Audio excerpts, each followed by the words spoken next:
Hey, what's up, YouTube? This is Game on Cloud 9 here, and I'm here to bring you guys a new Bleach Manga 521 prediction. And I just want to let everybody know that I apologize for the video that I uploaded just like an hour ago that had completely no sound on it whatsoever. So I'm gonna, of course, give you guys my thoughts once again so that you guys can actually hear it. And it's not going to be probably as long as the last video, only because I do have a number of different things that I do need to actually go ahead and do, guys. And that's actually leads me into saying what I was saying in the last video. That's actually why I'm in this lounge right now, because right now my roommate is actually studying for his final, which is actually what I need to be doing as well. So I have to be a bit quick with this particular prediction. And also, I want to say, I know last week I didn't upload the predictions or whatever. You guys pretty much probably know, if you've been keeping up with my channel for a little bit, that this semester has been pretty hectic for me. I've had a bunch of different things going on, so next semester definitely should be a lot better than this particular one. You won't have the inconsistencies you've been having with this particular, or you've been seeing on my channel in the last couple months. But anyway, just jumping right into this. This particular chapter of Bleach was, I would say, somewhat of a. It was a pretty good chapter, but I felt like it was lacking in some type. I mean, some ways. Some ways there were some things in there I felt like could have been shaved down, like quite a bit. And I probably would say like mainly the middle part of the chapter to me didn't need as much comedy as it had. Like the beginning part of the chapter, of course, starts off with us seeing Kiraku, and then now mainly focusing this whole chapter is supposed to focus on Kiraku, I guess you could say, because Kiraku ends up getting a letter in the mail that is from, I'm assuming, the Central 46, promoting him to Captain Commander. Obviously, this means that him and Nanao no longer will be working directly together, since he will obviously have to move to the First Division and lead the whole Gochi 13, which also means that he'll need a new lieutenant, because right now we have to remember that Sasakibe was killed off, which means that he no longer, would even have him as a lieutenant. So it kind of raises the question, who will be Kiraku's new lieutenant, because obviously the lieutenant of the I should say the top squad in the Gochi 13, the First Division, has to be pretty darn good. I mean, Sasakibe had Bankai.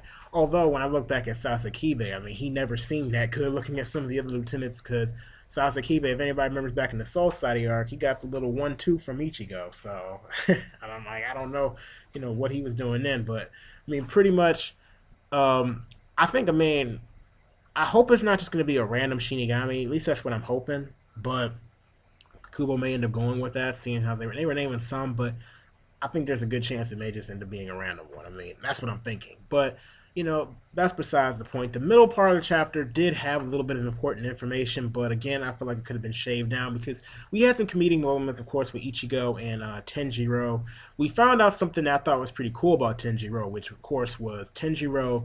His nickname, I guess, when he was in Soul Society was supposed to be like Lightning Fast or something, Lightning Fast Tenjiro, which reminds me a lot of Soifan being like the, or not Soifan, but Yoruichi being the Queen of the Flash Up, I think, or like the Queen of Shunpo or something along those lines. Which kind of makes me wonder who's faster, Yoruichi or Tenjiro, because we all know that Tenjiro just like snuck up behind Soifan with ease, and Soifan is considered to be one of the fastest Bleach characters. So I don't know. I mean, he's up there in terms of speed, but obviously we had Ichigo, of course. He's finally healed up, ready to go, and I think he's about to hop over to the next island, see one of the other Royal Guard members.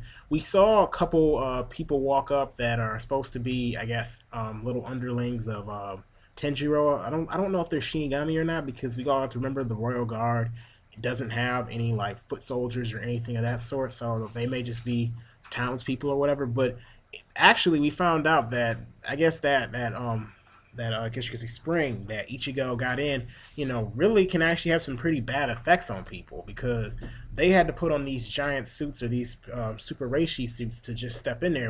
I mean, it didn't really sink into my head that they had to do that at first. I mean, it wasn't mentioned at first, of course, but afterward, we see they have all these marks on their body, and they're actually saying, "Oh, we're a bit surprised that Ichigo."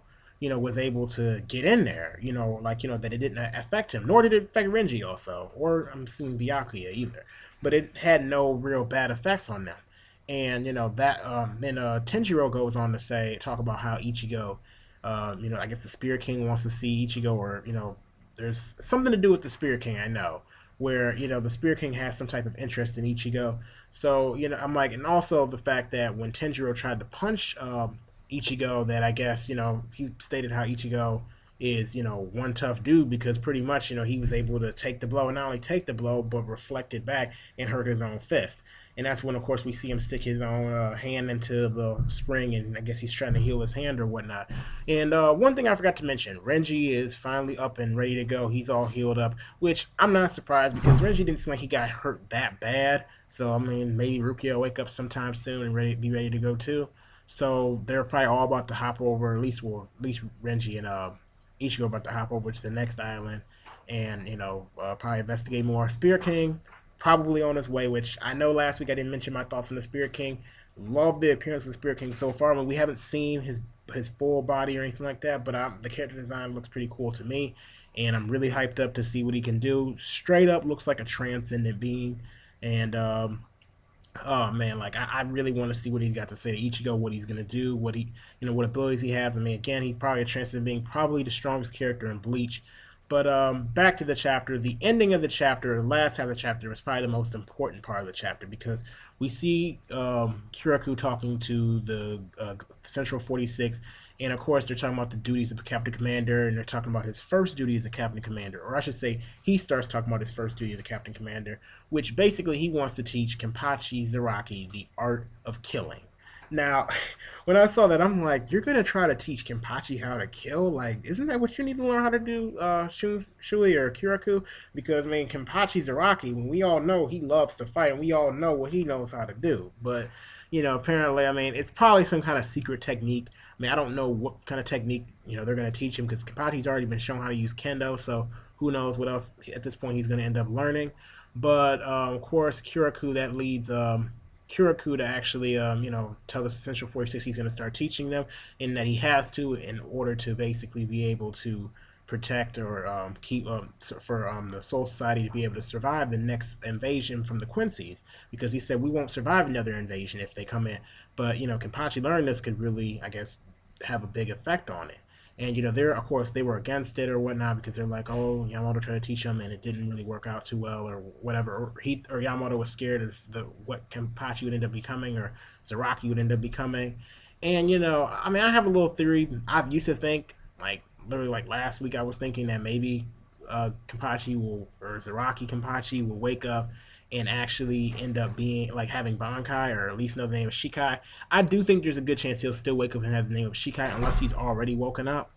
But of course he's gonna take up the art of, or he's gonna learn this new form from Shunsui or Kiraku. Now, the one big mystery at hand that now I'm wondering is, like, of course, at the end of the chapter, we saw Unohana walk up because Kiraku said, the person, that's most fitting to teach Kenpachi Zaraki is the first Kenpachi, Unohana Yachiru, which surprised me when she said Yachiru. I'm like, Yachiru, like, I think of like the Lieutenant Yachiru, but I mean, maybe Yachiru is also like a title, just like Kenpachi. I mean, I used to think Kenpachi was actually like a name for somebody, but it's actually a title, just like. And so I'm thinking maybe Yachiru is too. But because we all know Unohana is like her name is supposed to be like Retsu or something like that. So good chapter of Bleach. The cliffhanger was good. I'm wondering as far as like Unohana. I mean, it shouldn't surprise. I mean, it shouldn't be a big surprise because if you look at her stats, her swordsmanship skills, her combat ability, like her offensiveness is like like I think at like Yamamoto's level, and I guess Kenpachi is supposed to be considered like the strongest Shinigami, which is a bit surprising. I don't know if maybe it's the strongest Shinigami besides like the Royal Guard and like the Captain Commander or what, but it's pretty big. But next week's chapter, they'll probably cover that and focus on that because, as we all seen over the past couple weeks, the main focus was focused on Ichigo and the Royal Guard, and it seems like now Kubo is going to focus on mainly Kiraku now because he flashed over to Kiraku, and I don't think he would flash back to the Royal Guard because it seems like it would be a bit sloppy to do that. So hopefully he focuses on this. He has so many different good things going on right now, in my opinion, because he has Grimjo, the freaking Fullbring plot twist. The Spear King is obviously he just woke up from his slumber. The whole stuff with Ichigo heading out, hanging around the Royal Guard trying to get Zanpakuto fixed, and then now we even have the whole Unohana thing with her being the first Kenpachi. So good plot twist. I hope you guys did enjoy this video, so please don't forget to rate it. So if you liked it, please put a thumbs up. If you didn't like it, you can put a thumbs down. The choice is yours. Also, don't forget to subscribe to my channel if you'd like to see more. Anyway, thank you for watching, and I'll see you later.